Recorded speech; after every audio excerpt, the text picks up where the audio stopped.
Bienvenue dans Trait d'Union, un podcast en 5 épisodes dédié à la maison d'édition Noir sur Blanc. Pour cet épisode 3, nous plongeons dans le catalogue de Noir sur Blanc, ses auteurs phares, ses nouveautés, en compagnie des éditeurs Fanny Mossière et David Bosc. Ils nous reçoivent à Lausanne, dans les hauteurs de la ville, dans une maison de la fin du XIXe siècle, autrefois propriété de la police de Lausanne. C'est là que se trouve, aujourd'hui, le siège de Noir sur Blanc. Fanny Mossière, David Bosc, bonjour. Vous êtes tous les deux éditeurs chez Noir sur Blanc. Fanny Mossière, depuis 2008, en charge notamment du domaine russe. Et David Bosc, depuis 2005, notamment en charge des domaines polonais, roumains, tchèques et d'autres encore. Donc la maison est née près de 35 ans à l'initiative de Vera Michalski et son époux pour créer des passerelles avec l'Europe centrale et orientale. Comment définir aujourd'hui sa ligne forte ? Moi, je pense que la question de passerelle est toujours tout à fait présente dans le catalogue, même si la situation politique a beaucoup changé en fait en Europe et dans le monde, mais je crois qu'un éditeur est par définition un passeur. Et puis on reste tout à fait dans cette optique-là de montrer par nos livres ce qui se fait dans les autres parties du monde et surtout principalement en Europe centrale et orientale. Et j'ajouterais que en nous donnant des nouvelles des autres, les textes que nous publions sont aussi comme des miroirs, puisque le lecteur de textes étrangers, confronté à la différence, est amené à se regarder lui-même d'une autre manière. Un grand nombre des auteurs que nous publions a aussi eu maille à partir avec l'exil. Et on a énormément d'auteurs russes, polonais, roumains qui ont beaucoup voyagé et qui sont venus aussi nous voir. Alors parfois ça donne un résultat tout à fait flatteur, charmant. Je pense à toute la bande de Kultura installée en banlieue parisienne et qui nourrit un grand amour pour la France, un amour traditionnel à l'est de l'Europe. Mais on a aussi parfois un regard beaucoup plus dur et qui est tout à fait salutaire pour nous. Je pense notamment au journal de Bobkovski, Andrzej Bobkovski, qui a passé la guerre de 40 en France, bloqué, séparé de sa famille, et qui tient un journal qui n'est pas du tout flatteur pour l'Hexagone. Bobkovski est très intéressant, il est ensuite parti vivre en Amérique du Sud. C'est un ami, un admirateur de Gombrowicz. Il a forgé un mot amusant qui est le cosmopolonais. C'est ce mélange de polonitude dépassée, puisque le peuple polonais est un peuple fier, mais qui a parfois besoin de sortir de cette fierté pour s'ouvrir au monde qui l'entoure. Et le cosmopolonais, c'est un peu ça, c'est quelqu'un qui, tout en nous abreuvant d'images de son pays, va promener un regard d'une grande qualité à travers le monde. Et chez Noir sur Blanc, dans la tradition du reportage littéraire polonais, qui est une école avec d'illustres membres comme Kapuściński, Anna Kral, on a comme ça des auteurs qui nous permettent de voir l'étranger du point de vue de notre étranger. C'est-à-dire que c'est intéressant pour un Français de lire le texte d'un Polonais sur le Rwanda ou sur l'ex-Yougoslavie. Ça n'est pas le domaine le plus facile à diffuser, puisqu'en général, on préfère avoir l'opinion de ses compatriotes sur une crise ou sur un pays étranger.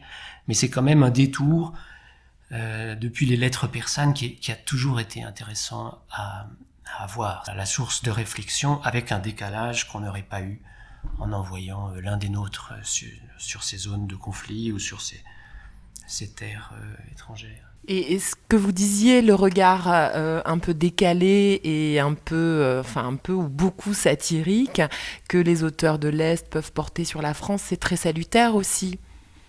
Oui, donc je parlais de la dureté de Bobkovski, mais on en trouve aussi d'autres traces quand Mrożek est venu s'installer en France. Et Mrożek, c'est un des piliers du catalogue de Noir sur Blanc. C'est un géant de l'humour et du théâtre de l'absurde. Aujourd'hui, on aurait tendance même à préférer ces courtes nouvelles à son théâtre, qui peut-être ressort davantage d'époques qui sont celles de Ionesco, par exemple. Mais cet humour polonais, il est né à l'ombre de la censure. Et la censure a entraîné paradoxalement un surdéveloppement de l'intelligence des auteurs et des lecteurs. Il s'agissait d'être 10 fois plus intelligent que le censeur, qu'il n'était pas tellement en général, et de pouvoir traiter de sujets que tout le monde percevait sans jamais les nommer. Et donc on a comme ça une qualité d'auteur, notamment en Pologne. C'est vrai que l'auteur d'aphorismes, par exemple Stanisław Jerzy-Lec,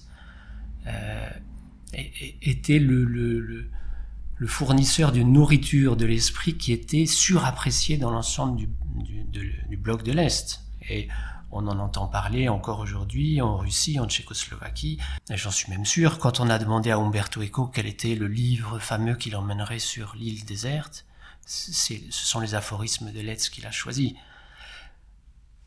On trouve également le détour par le fantastique avec des gens comme Lem qui ne sont pas encore au catalogue de Noir sur Blanc, ça viendra peut-être.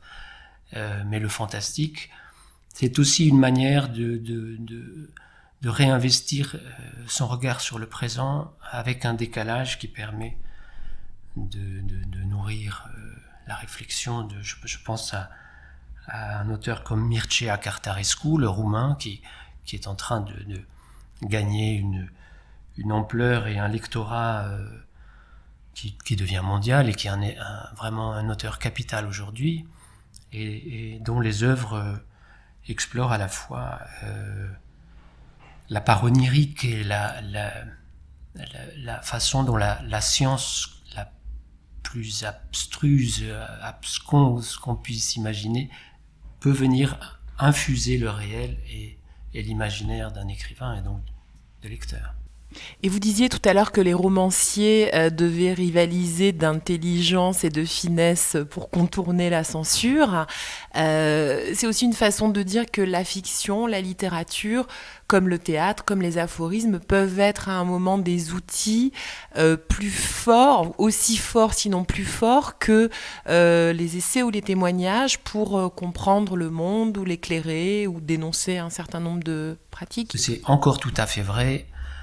Malgré la disparition de la censure officielle aujourd'hui en Pologne. Mais il y a encore des sujets qui gagnent à être traités par le biais de la fiction.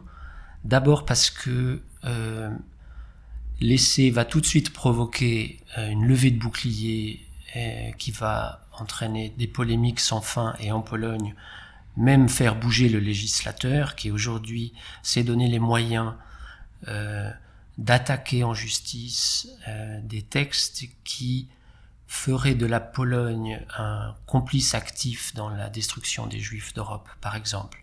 Donc on en est aujourd'hui à ce degré d'absurdité.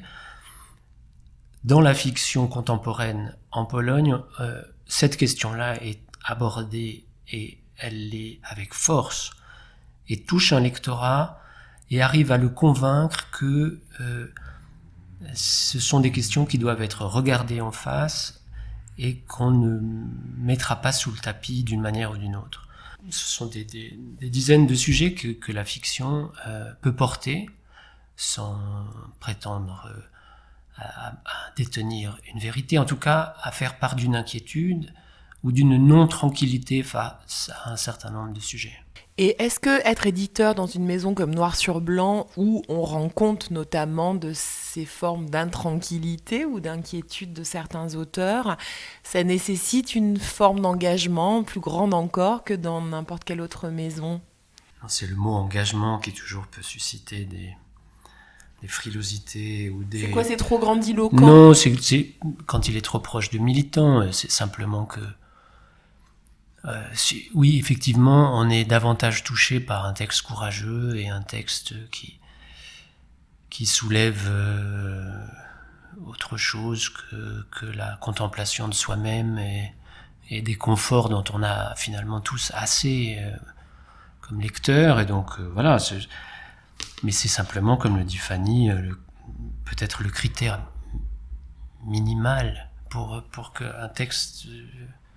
viennent à nous intéresser. Enfin, lorsqu'on arrive avec un énième livre qui va traiter de la guerre ou de sujets comme celui-là, il y a effectivement une forme il faut se remonter les manches parfois pour faire entendre que d'abord on n'est pas dans la redite et qu'on a un auteur qui porte autre chose, notamment parce que la génération des grands témoins du chaos du XXe siècle est en train de disparaître et qu'on a aujourd'hui affaire à des écrivains qui sont les enfants, voire les petits-enfants, et qui nous parlent de poids transmis en héritage. Et c'est une question qui, notamment en Pologne, revient beaucoup sur la transmission des blessures, des non-dits, des disparitions.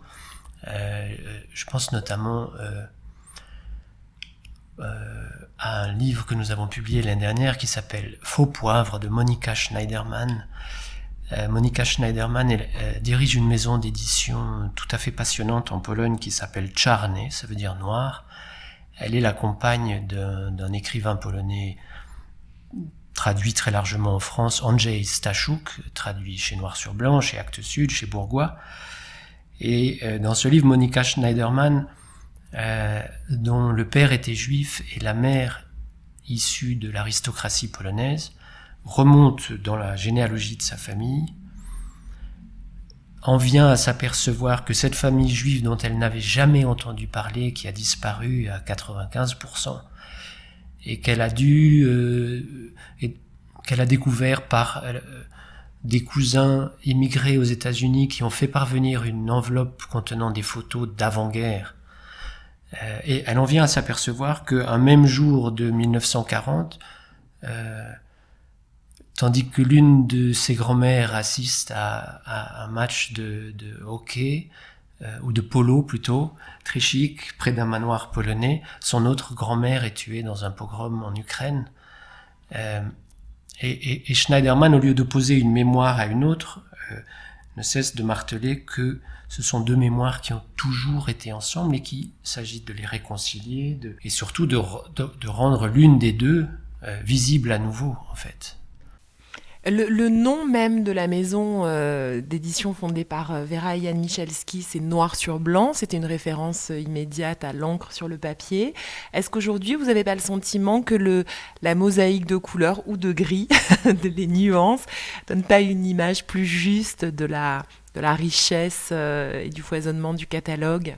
Je crois que l'encre d'imprimerie sur du papier est capable de susciter toutes les couleurs qu'on peut imaginer. Donc, là-dessus, si on a confiance dans les puissances de l'écrit, alors on n'a pas besoin de changer le nom de la maison, tout va bien. Et il y a beaucoup de gens qui se trompent et qui disent noir et blanc en fait. Et ça, c'est très énervant effectivement parce que c'est pas du tout ça. Pas du tout. Et justement, on essaye tout à fait de lutter contre les images en noir et blanc de l'Europe qu'on appelait encore l'Europe de l'Est dans les années 80. On avait l'impression que c'était gris là-bas.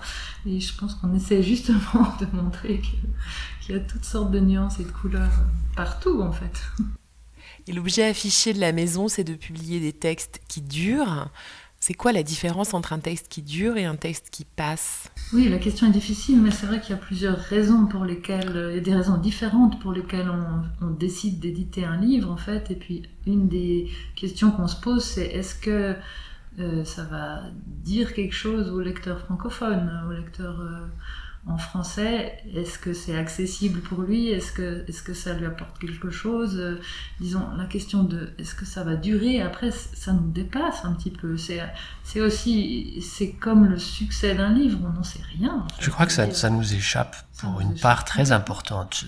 Tout le monde aura fait de son mieux jusqu'à l'impression du livre, et ensuite le succès par exemple du premier roman de Güzel Yarina n'a pas du tout été porté ni par une avalanche d'articles de presse, ni par, même s'il y a eu une excellente presse, mais il n'y a pas eu un effet médiatique.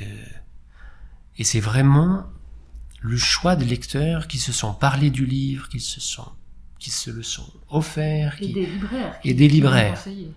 Et il y a un autre exemple dans le domaine tchèque, par exemple, qui était le premier roman d'une dame de 80 ans, un tout petit livre qui s'appelle La Belle de Josa, qui est une histoire d'amour dans les montagnes moraves, dans un monde paysan. C'est un livre absolument merveilleux. De Květa Legatova. De Legatova, qui est aujourd'hui en poche chez Libretto, et qui s'est vendu, alors lui, sans aucun article de presse important, et qui ne cesse d'être recommandé par les libraires. Certains l'ont une petite pile près de la caisse. Enfin, voilà, c'est ce genre de surprise qu'on aime toujours, comme comme éditeur, même si on prépare de notre mieux la sortie d'un livre pour que la rencontre ait lieu, mais ensuite c'est quand même... C'est ce qui fait la beauté, c'est ce qui fait la beauté de notre métier en fait, hein, c'est qu'on ne sait pas si le livre va trouver ses lecteurs. On fait tout pour, disons, mais des fois oui, des fois non. Enfin. Au mois d'octobre, on fera paraître un reportage littéraire d'un jeune auteur polonais qui s'appelle Witold Szabłowski. Le titre en est Les ours dansants. C'est un livre dont nous avions acheté les droits il y a déjà 4 ans. On a pris un peu de retard avec le Covid, mais on a eu la surprise de voir qu'il avait eu un succès terrible aux États-Unis, ce qui est quelque chose de pas évident pour un auteur polonais de reportage littéraire, et quelque chose dont je me serais pas du tout douté. Donc c'est fait de bonnes surprises comme ça aussi. Est-ce qu'on peut dire un mot de la bibliothèque de Dimitri, qui est née du rachat du fonds de l'Âge d'Homme, autrefois meilleur ennemi de Noir sur Blanc? Oui, donc la bibliothèque de Dimitri a commencé en 2019, ses premières publications. Donc Noir sur Blanc a repris une partie du fonds de l'Âge d'Homme, environ 600 titres, surtout de littérature étrangère, principalement du domaine slave, mais pas uniquement. Et on publie à peu près 7 ou 8 livres par an. C'est Marco Despot qui dirige cette collection. Et donc c'est un trésor, une malle au trésor dans laquelle on puise pour ressortir des chefs-d'œuvre de la littérature qui sont plus disponibles aujourd'hui en librairie et qui sont souvent demandés et très attendus. En fait, on a eu notamment un beau succès avec le livre d'Eugenio Corti qui s'appelle Le Cheval Rouge, qui était un livre très important pour l'Âge d'Homme et son fondateur Vladimir Dmitrievitch, qui aimait passionnément ce livre, et à juste titre, parce que c'est vraiment un chef-d'œuvre sur l'Italie du XXe siècle, une grande fresque romanesque magnifique. Je voudrais qu'on évoque les titres de la rentrée de l'automne. Fanny, si je vous demande dans les mois à venir le titre le plus bouleversant qui vous a été donné de lire et que vous allez éditer. Alors pour moi le plus bouleversant, c'est bien sûr Les Enfants de la Volga de Kuzia Liachina, bien sûr, qui est un roman vraiment qui nous emporte, qui nous emmène au bord de la Volga, dans la grande nature russe, et puis dans l'histoire russe aussi, dans la communauté des Allemands de la Volga, qui n'est pas très connue. Donc c'est un roman passionnant et bouleversant. Vraiment, on a des retours de lecture là qui commencent à arriver, puisqu'il est paru la semaine dernière, de lecteurs qui sont absolument bouleversés par ce texte. David ? Au mois de septembre, le 3e roman d'Olga Tokarczuk, prix Nobel de littérature, dont nous publierons, j'espère l'année prochaine, le nouveau roman. Mais en attendant, on revient un peu en arrière avec Maison de jour, Maison de nuit, donc son 3e roman, qui avait été traduit il y a 20 ans en France, une première fois, et que nous avons refait traduire par Marie Laurent.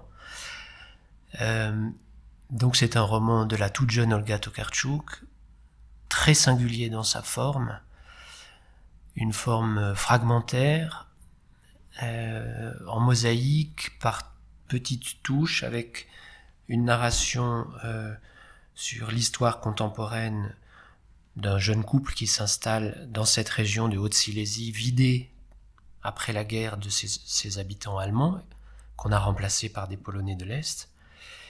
Et en même temps, comme elle le fera plus tard, par exemple dans un livre extraordinaire qui est Les Pérégrins, elle entremêle son récit contemporain, très éclaté, très diffracté, par un autre fil narratif qui, lui, s'ancre dans l'Ancien Régime. Et cette fois, c'est la vie d'une sainte qui est vénérée à travers l'Europe, Sainte Koumernis, qu'on appelle aussi Sainte Débarras, et qu'on représente dans l'iconographie comme une jeune femme ravissante avec une barbe et crucifiée comme le Christ.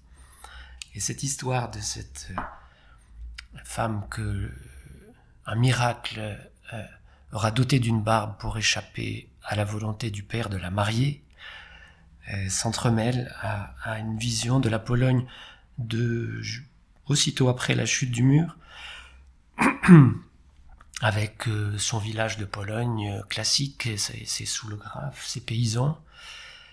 Mais cette forme fragmentaire, on s'aperçoit que on a là en embryon tout le talent d'Olga et le chemin qu'elle va faire jusqu'à notre modernité. Et on s'aperçoit aujourd'hui à quel point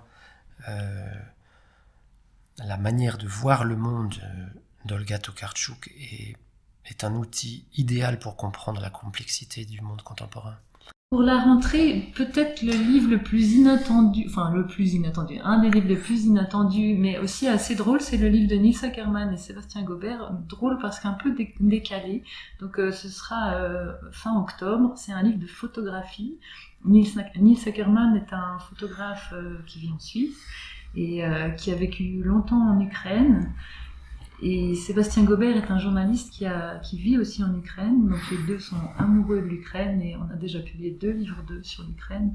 Et là, ils ont découvert une petite ville dans le Donbass qui s'appelle New York, en fait. Et ils ont décidé de faire un faux guide sur New York pour nous emmener en visite à New York, mais c'est New York dans le Donbass.